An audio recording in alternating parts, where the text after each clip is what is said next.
আসসালামু আলাইকুম রহমতুল্লাহ। আজকে আমরা এই টিউটোরিয়ালে দেখব কিভাবে একটা শপিফাই স্টোরের সঙ্গে ডোমেইন কানেক্ট করতে পারি।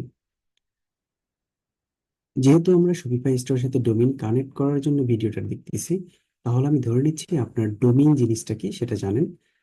এরপরেও আমি সংক্ষেপে জাস্ট এতটুকুই বলি, ডোমেইনটা হচ্ছে একটা ইউনিক নেম, যে নেমটা নির্দিষ্ট কোনো কোম্পানির থেকে বা ডোমেইন প্রোভাইডার থেকে কিনতে হয়, এবং এটা এমন একটা নেম যেটা আপনি যদি পারচেস করেন, শুধুমাত্র পৃথিবীতে আপনার কাছেই ওই নেমটা থাকবে যতদিন পর্যন্ত আপনার সেই পার্সেসের ভ্যালিডিটি থাকবে।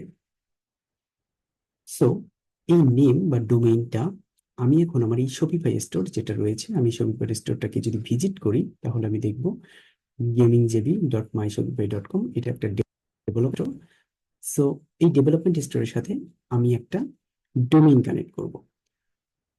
এখন ডোমেইন কানেক্ট করার জন্য আপনার ডোমেইন প্রোভাইডার সাইটে চলে যেতে হবে। ডোমেইন প্রোভাইডার সাইট অনেক সাইট রয়েছে, Hostinger, blue host, domain.com, Namecheap, হ্যাঁ, এমন অনেক অসংখ্য প্রোভাইডার সাইট রয়েছে। আপনি যে কোনো প্রোভাইডার সাইট থেকে আপনি ডোমেইন পারচেস করতে পারেন। আমি নেমচিপ থেকে পারচেস করেছি। পারচেস করার পর আপনাকে যেটা করতে হবে, ড্যাশবোর্ডে চলে আসতে হবে। ড্যাশবোর্ডে লগ ইন ডিটেলস দেওয়ার পর ড্যাশবোর্ডে আসার পর আপনি যখন এইরকম ডোমেইন লিস্টে ক্লিক করবেন, আপনি যতগুলো ডোমেইন পারচেস করবেন তার লিস্টটা দেখাবে। আমার এই জায়গায় দুইটা ডোমেইন কিনা আছে, julhas.dev এবং rajdhani.shop। আজকে আমি যেটা করব সেটা হচ্ছে এই rajdhani.shop ডোমেইনটাকে আমার এই যে গেমিং যে ডেভেলপমেন্ট স্টোর রয়েছে এই স্টোরের সাথে কানেক্ট করব, যাতে এখন দেখেন আমরা যখন এই স্টোরটাকে আমরা ভিজিট করতেছি তখন এটার ইউআরএল কেমন আছে, gamingjebi.myshopify.com।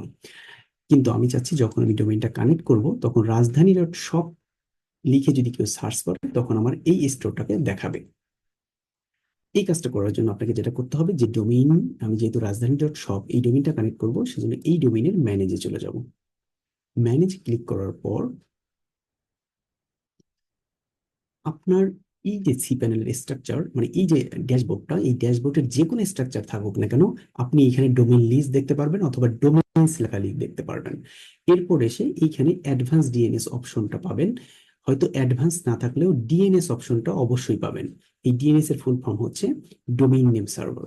আপনাকে এই অপশনে ক্লিক করতে হবে। অ্যাডভান্স ডিএনএস আসার পর আপনার এখানে দেখবেন দেখা যাচ্ছে যে নো রেকর্ড ফাউন্ডস, অর্থাৎ এখানে কোনো রেকর্ড নাই।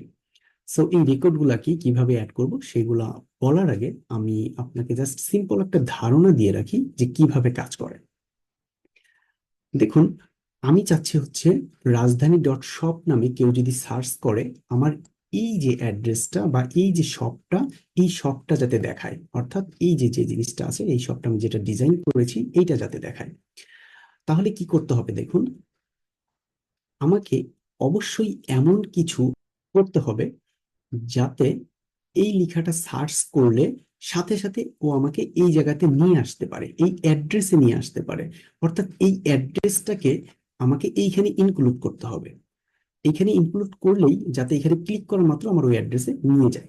তো এই অ্যাড্রেসে ইনক্লুড করার জন্য এখানে কিছু কোড বা অ্যাড্রেস এখানে অ্যাড করতে হবে। সো আমার এই ডেভেলপমেন্ট স্টোর, এই ডেভেলপমেন্ট স্টোরের কিছু নির্দিষ্ট অ্যাড্রেস রয়েছে ডোমেইনের আন্ডারে। সেই অ্যাড্রেসগুলোকে আমার আমার এখানে অ্যাড করে দিতে হবে। তাহলে চলুন, ওই অ্যাড্রেসগুলো কোথায় পাবো।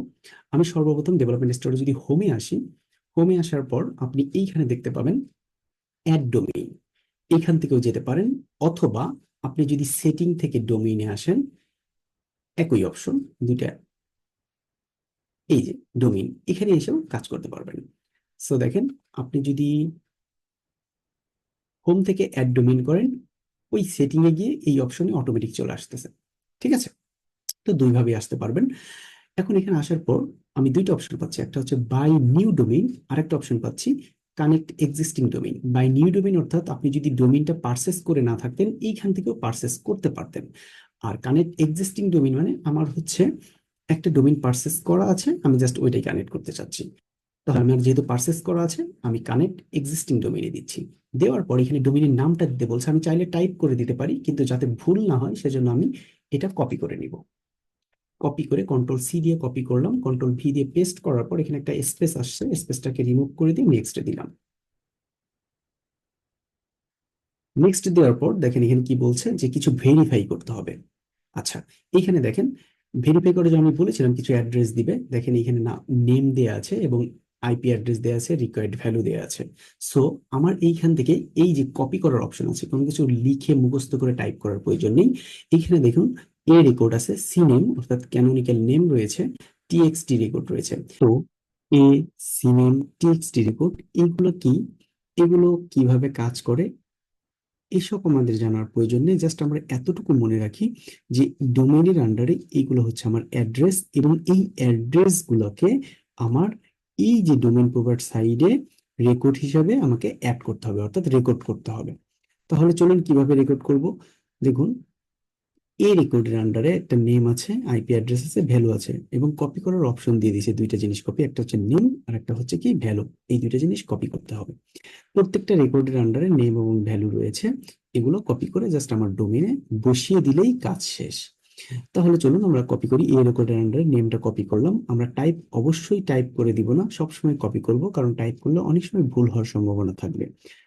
এখন এই রেকর্ডের এখানে এসে আমার add new record, new record দিলে অনেকগুলো রেকর্ড আছে, এর মধ্যখানে আমি কি করব, এই রেকর্ডটা চুজ করে নিব।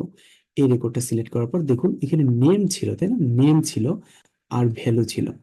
সো এইখানে একটা আছে হোস্ট এবং ভ্যালু, তাহলে আমি বুঝতে পারতেছি হোস্টের জায়গায় আমার কি দিতে হবে, নেম দিতে হবে। এই সার্ভিস প্রোভাইডার যে নেম চিপ যেটা, সেখানে হোস্ট লিখছে, অন্যটাই হয়তো নেম লেখা আছে।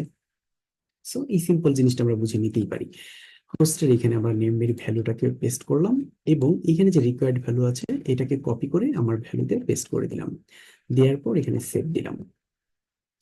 সিমিলার ওয়েতে আমার বাকি রেকর্ডগুলোও কপি পেস্ট করব। সিনেমটাকে নেম কপি করলাম, এইখানে অ্যাড নিউ রেকর্ড, এবং এইখান থেকে সিনেম রেকর্ডটাকে চুজ করলাম। এরপর হোস্টে গিয়ে এখানে পেস্ট করলাম। এরপর ভ্যালুটাকে কপি করলাম, ভ্যালুটাকে পেস্ট করলাম, সেভ করে দিলাম। সিমিলারলি টিএক্সটি রেকর্ডটাকে কপি করলাম। আমি আবারও স্মরণ করে দিচ্ছি, টিএক্সটি রেকর্ডটা নর্মালি থাকবে না, যদি আপনারা কোনো ভুল না করে থাকেন, তাহলে সাধারণত এই দুইটা রেকর্ড দিলেই হয়ে যাবে, এই রেকর্ড এবং সিনেম রেকর্ড। আমরা টিএক্সটি রেকর্ডটাকে সিলেক্ট করলাম, নেমটাকে পেস্ট করলাম, এবং ভ্যালুটাকে কপি করে ভ্যালুটাকেও পেস্ট করে দিব। এখন আমি এটাকে সেভ দিলাম। সেভ হয়ে যাওয়ার পর আমাদের যে মূল কাজটা ছিল সেটা ওকে হয়ে গিয়েছে। অর্থাৎ আমি এইখানে যে কপি করার দরকার ছিল, আমি কপি করে এই আমার ডোমেইন প্রোভাইডার যে ডোমেইনের যে ড্যাশবোর্ড আছে এখানে এসে রেকর্ডগুলো আমি ইনক্লুড করে দিয়েছি। এখন যদি কেউ রাজধানী ডট শপ নামে সার্চ করে, তাহলে ও কি করবে, এই রেকর্ডগুলো অর্থাৎ অ্যাড্রেসগুলো খুঁজে সরাসরি আমার স্টোরে চলে আসবে। সো আমি এটাকে ভেরিফাই করি, ভেরিফাই কানেকশন দিই। ভেরিফাই কানেকশন দেওয়ার পর একটা মেসেজ দিয়েছে, কি মেসেজ দিয়েছে, once verified this domain will be added to the list below, this process can take up to 48 hours, learn more about domain verifications. আচ্ছা, এইখানে যে নোটিফিকেশনটা দিয়েছে সেটা বলেছে যে আপনার কাজ তো ওকে হয়ে গেছে, ঠিক আছে, বাট এই যে প্রসেসটা যে আপনি রাজধানী ডট শপ নামে সার্চ করলে আপনার যে স্টোরটা দেখাবে, এই প্রসেসিংটা করতে ওদের আপ টু মানে অর্থাৎ ম্যাক্সিমাম 48 ঘন্টা সময় লাগবে। সাধারণত এতক্ষণ লাগে না, তারপর ওরা 48 ঘন্টা সময় নেয়। অর্থাৎ এরপরে আপনি যখন রাজধানী ডট শপ নামে সার্চ করবেন তখন আপনার স্টোরটা দেখতে পাবেন। আশা করি ভিডিওটাতে আপনাদের একটা ক্লিয়ার ধারণা দিতে পেরেছি কিভাবে শপিফাই স্টোরের সাথে একটা ডোমেইন কানেক্ট করবেন। এরপরে যদি আপনাদের কোনো প্রশ্ন থাকে অবশ্যই কমেন্ট বক্সে প্রশ্ন করবেন, আমি অ্যান্সার করার চেষ্টা করব। ধন্যবাদ।